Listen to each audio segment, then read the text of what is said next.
September 23వ తారీఖు నుంచి అమెజాన్లో ఫ్లిప్కార్ట్లో సేల్స్ జరగబోతున్నాయి.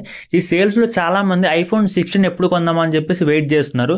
ఎందుకంటే ఐఫోన్ 16 ఈసారి సేల్స్లో 50 నుంచి 55,000 మధ్యలో రాబోతుంది. ఒకవేళ మీరు ఐఫోన్ 16 కొనాలనే ఉద్దేశంలో ఉంటే మాత్రం ఐఫోన్ 16 మీరు ఎప్పుడు కొనకండి. ఇప్పుడు జరిగే ఈ సేల్స్లో ఐఫోన్ 16ని ఎందుకు నేను కొనొద్దు అని చెప్తున్నాను. మీకు కొన్ని పాయింట్స్ చెప్తాను ఈ వీడియోలో. ఈ వీడియోని లాస్ట్ వరకు చూడండి. ఈ పాయింట్స్ అన్ని విన్న తర్వాత మీకే అర్థమవుతుంది ఐఫోన్ 16 నేను ఎందుకు కొనొద్దు అని చెప్తున్నాను. హాయ్ ఫ్రెండ్స్, నా పేరు అరవింద్, మీరు చూస్తున్నారు తెలుగు టెక్నాలజిక్స్. ఫ్రెండ్స్, ముందుగా ఐఫోన్ 16 ఎవరైతే కొనాలనుకుంటున్నారో వాళ్ళు ఈ పాయింట్స్ అయితే బ్రెయిన్లో పెట్టుకోండి.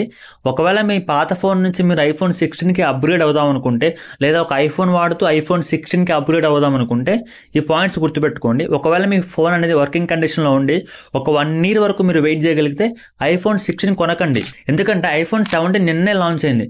ఐఫోన్ 16లో మనకి ఏదైతే ప్రాబ్లమ్స్ ఉన్నాయో ఐఫోన్ 17లో వాటన్నిటిని షార్ట్ అవుట్ చేశారనమాట.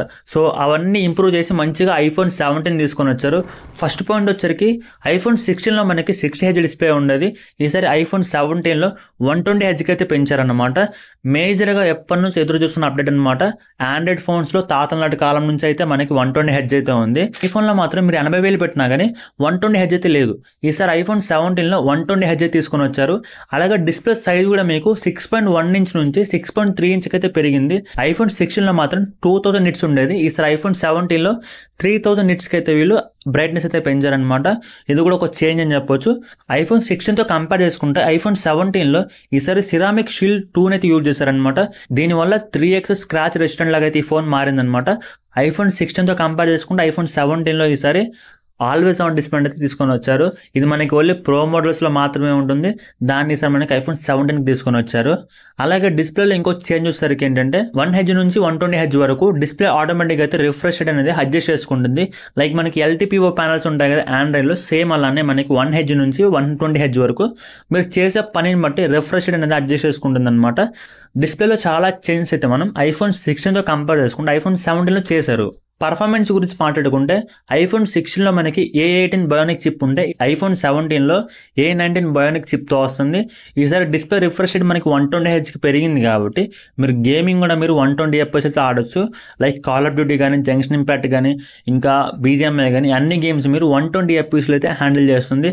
ఎటువంటి ప్రాబ్లం లేకుండా 120 FPSలో మీరు అయితే గేమింగ్ అయితే ఎంజాయ్ చేయొచ్చు అనమాట. పర్ఫార్మెన్స్ పరంగా ఐఫోన్ 16తో కంపేర్ చేసుకుంటే ఐఫోన్ 17లో మనకి 20% అయితే ఇంప్రూవ్మెంట్ అయితే ఉంటుంది. ఐఫోన్ 16తో కంపేర్ చేసుకుంటే ఫ్రంట్ కెమెరా ఐఫోన్ 17లో ఈసారి 12 మెగాపిక్సెల్ నుంచి 18 మెగాపిక్సెల్కి చేంజ్ చేశారు.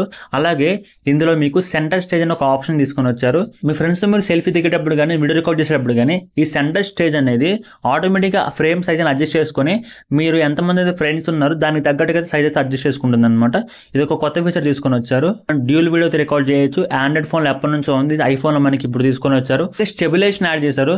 మీరు రన్నింగ్ చేస్తూ కానీ లేదా ఏదైనా వ్లాగ్స్ కానీ రికార్డ్ చేసేటప్పుడు ఫ్రంట్ కెమెరా కూడా మీకు స్టెబిలైజేషన్ ఇంప్రూవ్ చేశారు. దీనివల్ల మీకు పిక్చర్ క్వాలిటీ అనేది చాలా బాగుంటుంది అనమాట. వీడియో క్వాలిటీ కూడా మీకు చాలా బాగా వస్తుంది. బ్యాక్ సైడ్ మనకి వైడ్ యాంగిల్ కెమెరా కూడా ఒక ఇంప్రూవ్మెంట్ చేశారు. పోయినసారి 16లో వచ్చరికి 12 మెగాపిక్సెల్ కెమెరా ఉండదు. ఈసారి 17లో 48 మెగాపిక్సెల్ చేంజ్ చేశారు. దీనిని చూసి మీరు మైక్రో షాట్స్ కూడా తీయొచ్చు అనమాట.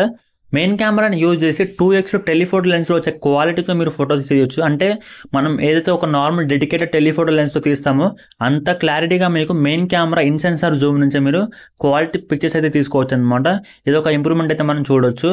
అలాగే వీడియో పరంగా కూడా చాలా ఫీచర్స్ యాడ్ చేశారు. అవి మీకు ప్రో మోడల్ అయితే ఉంటాయి.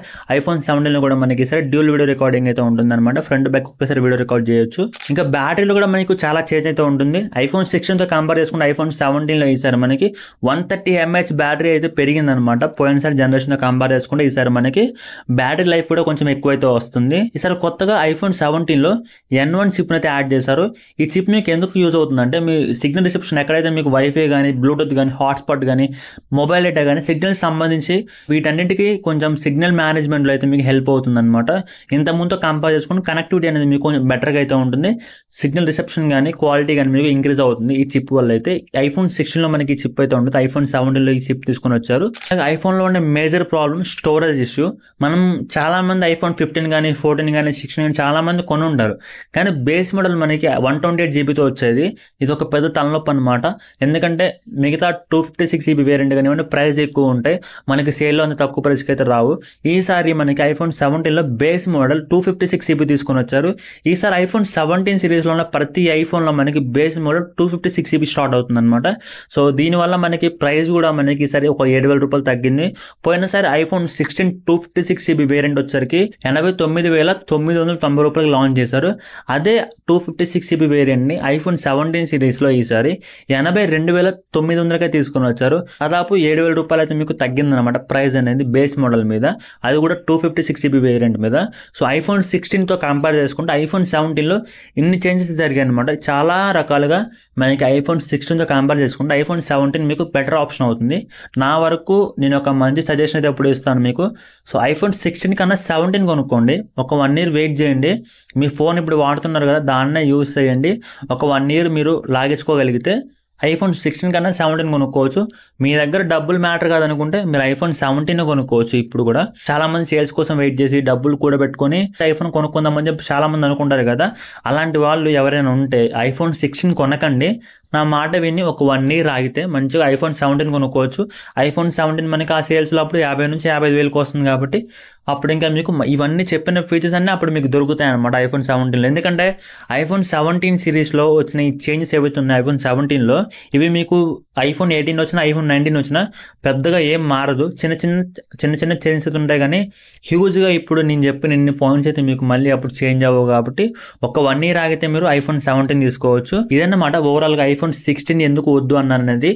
సో ఈ పాయింట్స్ అన్ని మీకు వ్యాలిడ్గా అనిపించి నా వల్ల మీకు ఏమైనా మనీ సేవ్ అయ్యి మీకు యూస్ఫుల్ ఇన్ఫర్మేషన్ దొరికింది అనుకుంటే ఈ వీడియోని లైక్ చేసి మీ ఫ్రెండ్స్కి షేర్ చేయండి. కింద హైప్ అని చెప్పేసి ఒక బటన్ అయితే ఉంటుంది, దాని మీద క్లిక్ చేస్తే మీరు నాకు కొంచెం బూస్ట్ ఇచ్చింది అవుతుంది అనమాట. మీరు లైక్ చేయకపోయినా హైప్ అనే ఒక ఆప్షన్ అయితే ఉంటుంది, దాని మీద క్లిక్ చేస్తే మన వీడియోని కొంచెం బూస్ట్ అయితే చేస్తుంది అనమాట యూట్యూబ్ అనేది. ఇంకా మిగతా నలుగురికి అయితే రికమెండ్ చేస్తుంది. అలాగే మీ ఫ్రెండ్స్కి మీ ఫ్యామిలీకి ఎవరైతే ఐఫోన్ కొనాలని చెప్పేసి అనుకుంటారో మీ ఫ్రెండ్స్లో వాళ్ళకి ఈ వీడియోని షేర్ చేయండి అనమాట. మరీ ముఖ్యంగా షేర్ చేసి సబ్స్క్రైబ్ చేసుకోండి. నెక్స్ట్ వీడియోలో మళ్ళీ కలుద్దాం అండ్ బాయ్.